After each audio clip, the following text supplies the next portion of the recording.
C'est vraiment insupportable. Hier, j'ai tourné une vidéo, j'étais quasiment le seul à en avoir parlé. Il y a eu un nouveau Naël qui est passé sur BFM TV. Et en gros, il a fait un refus obtempéré. Du coup, la police l'a poursuivi et le mec est mort parce qu'il a pas voulu s'arrêter. Et je vous ai dit ceci dans cette vidéo que je vous mettrai en commentaire et en description. Tout le monde va en parler, je peux vous garantir à 95% que d'ici dimanche, on aura la photo du jeune, son nom, son âge, la maman qui témoigne, qui va pleurer, etc. avec, comment on appelle ça, des cagnottes, une manifestation, une marche blanche, etc. Mais c'est sûr, c'est obligatoire. À partir du moment où ça commençait à être relayé, c'est obligatoire. Et du coup, on est le lendemain. Donc j'ai tourné la vidéo jeudi. Là, on est vendredi. Je me connecte. Et oh, Wanis n'était pas quelqu'un de méchant. Le papa du jeune homme décédé dans une collision entre son scooter et un véhicule de police raconte cette tragique soirée. Anéanti, il évoque ce bon fils et bon copain qui allait fêter ses 19 ans. Adieu, Wanis. Tu étais un petit ange, parti trop tôt. Personne n'aurait pu prévoir que les médias de gauche allaient diffuser ton image et le témoignage du papa une fois passé sur BFM TV pour montrer que la police est très très méchante et qu'on n'en peut plus de l'extrême droite. Parce que le problème n'est évidemment pas les refus tempérés et le fait que plus personne ne respecte la police, non. Évidemment, le problème c'est l'extrême droite, on n'en peut plus de l'extrême droite, ça c'est insupportable.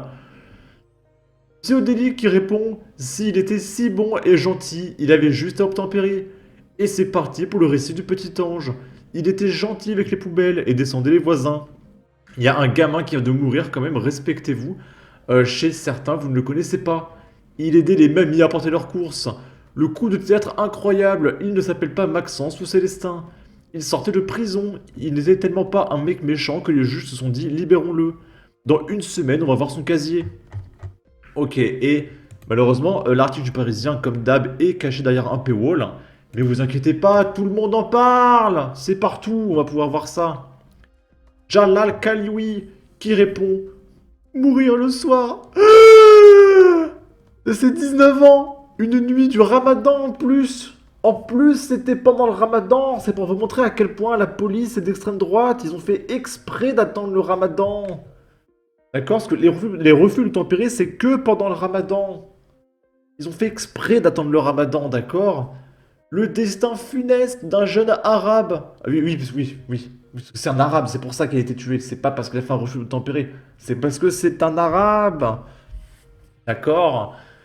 Et du coup, voilà, ça se répète encore et encore à cause de la police qui tue. C'est insupportable, bordel! C'est trop grave ce qu'il se passe. La police vole la vie de nos jeunes avec un permis de tuer dans les quartiers. Et on connaît déjà le schéma policier de justification. Connu des services de police, grille des feux rouges, refus de tempérer, il y a de meilleures causes à défendre.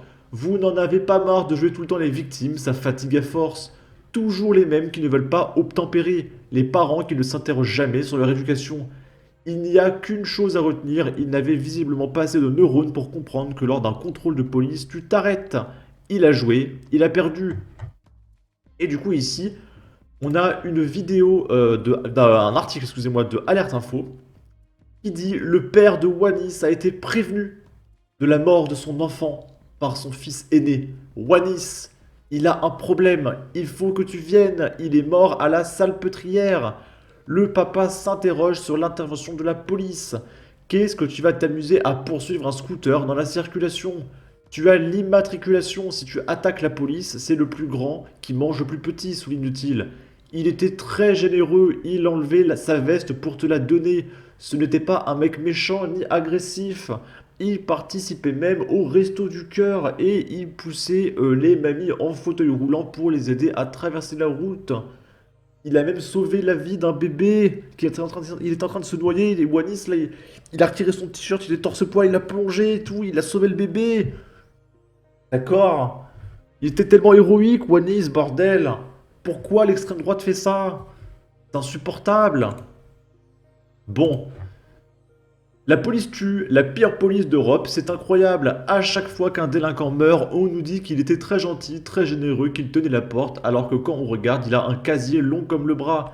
Éduquez correctement vos enfants et ils resteront en vie.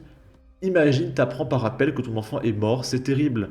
Le conducteur de la voiture de police doit au minimum être jugé pour homicide involontaire. C'est quoi? Bah ça va être le cas, hein. Le policier sera forcément jugé, hein. Tu peux pas tuer quelqu'un, que ce soit volontairement ou involontairement, et ne pas passer par un juge, ne serait-ce que pour témoigner de ce qui s'est passé. Donc t'inquiète pas que le policier, dans tous les cas, il aura des problèmes. Ok. Il accompagnait les poubelles et vidait même les vieilles dames. La police française, c'est vraiment une honte qu'il repose en paix. Et du coup, là, on a un article de F de souche. Donc, il y a le papa de Wanis. C'est bien Wanis, hein? Oui, c'est Wanis, ok. Qui souhaite inhumer son fils en Algérie. Voilà. On va regarder ça. Un peu plus tôt dans la soirée, vers 20h30, un scooter monté par un conducteur et son passager refusait un contrôle de police et prenait la fuite en commettant de multiples infractions au code de la route, indique le parquet de Bobigny.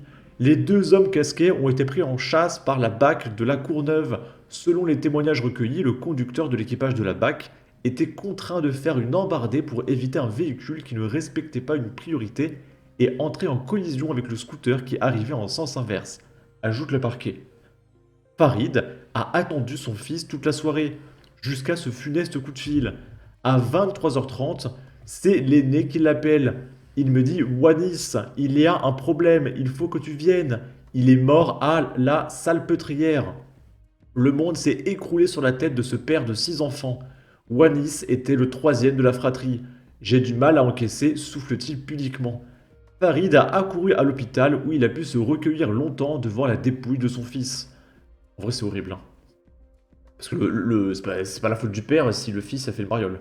Mais t'imagines quand même que on t'apprend au téléphone que ton fils il est mort. Bon, c'est normal que le mec soit dévasté, qu'il en peut plus, que ce soit un jour qui va le marquer toute sa vie, hein. Nanana, nanana. On m'a dit que je pouvais rester tout le temps que je voulais, confie-t-il. Selon lui, 300 personnes, des amis de la victime, ont aussi fait le déplacement dans la nuit. Tout le quartier était là, assure-t-il. Je peux vous dire qu'il va tellement y avoir une marche blanche et des manifestations et la LFI qui va venir, mais c'est sûr. Déjà, je l'ai dit hier, que c'était sûr qu'on verrait l'image du petit Wanis, etc. On savait pas qu'il s'appelait Wanis. Mais je vous ai dit, c'est sûr qu'on allait avoir toutes les infos avec la maman et le papa qui pleurent, c'est sûr. Je rappelle qu'on n'a toujours pas vu la vidéo de la maman de Thomas qui pleure. Et le seul article qu'on a eu des parents de Lola, c'est le papa de Lola qui est mort. Alors là, il n'y a pas de problème, on avait l'article. Et bizarrement, quand c'est Wanis ou Naël, 24 heures, hein. On avait tout. Le papa qui pleure, le grand frère, on est tous à l'hôpital autour de lui en cercle, lui était beau, il était gentil. 24 heures. Et je vous dis que c'est pas fini, hein. Ce week-end, il y aura la marche blanche, il y aura un député LFI au milieu de la marche, etc. C'est sûr. C'est sûr. Avant de savoir ce qui s'est réellement passé, c'est le temps du deuil pour la famille. Farid se concentre sur la préparation des funérailles.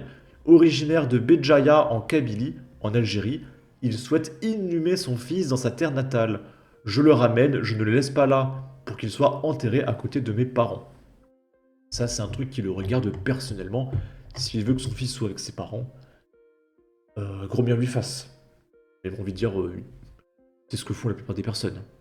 On veut que la famille soit enterrée au même endroit, comme ça, quand tu vas au cimetière, ah, tu vas toute la famille, c'est plus simple. Ok. À ceux qui accusent la police, les crasseux de LFI, les baveux anti-très très méchants et anti-police, au lieu de dégueuler vos conneries, mettez votre énergie à apprendre petits anges, la loi et le code de la route. Soutenir les délinquants, c'est de la complicité et c'est puni par la loi. Alors les clowns, Portes Thomas, Carlos Bilongos, et lui c'est qui? Antoine Léaumont. Où voyez-vous une course-poursuite? Cette vidéo confirme la version de la police. Ils se déportent pour éviter une voiture et le gamin arrive à fond sur eux. Fin de l'histoire. Et qui va payer? Quitte à payer, ce sera un aller simple pour toute la famille. S'il pouvait ne pas se limiter à y ramener que la dépouille de son fils, ça m'arrangerait. Bon débarras, et si le père, fier de ses origines, pouvait embarquer sa famille, eh bien rester là-bas. Le taxi n'aurait pas dû déboîter comme s'il avait la priorité divine sur le reste du monde. Le conducteur de la bagnole de flic a mal géré. À aucun moment tu ne fais une embardée pareille à l'aveugle. Le conducteur du scooter, hormis manquer d'observation, n'a rien fait de mal. Bah si, il a refusé de tempérer. C'est là tout le problème. Comme c'est étonnant de trouver encore un Algérien dans ce genre de bail. J'avais cru lire que c'était un jeune Français. La police a fait son travail, il n'avait qu'à respecter la loi. Ok.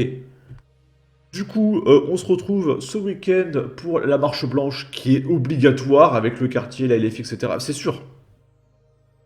On fera une partie 3. N'hésitez pas à donner votre avis, votre opinion, à partager, liker, commenter, ça aidera au référencement de la vidéo sur YouTube. Abonnez-vous, suivez-moi sur Twitter et à la prochaine pour de futures vidéos. Ciao.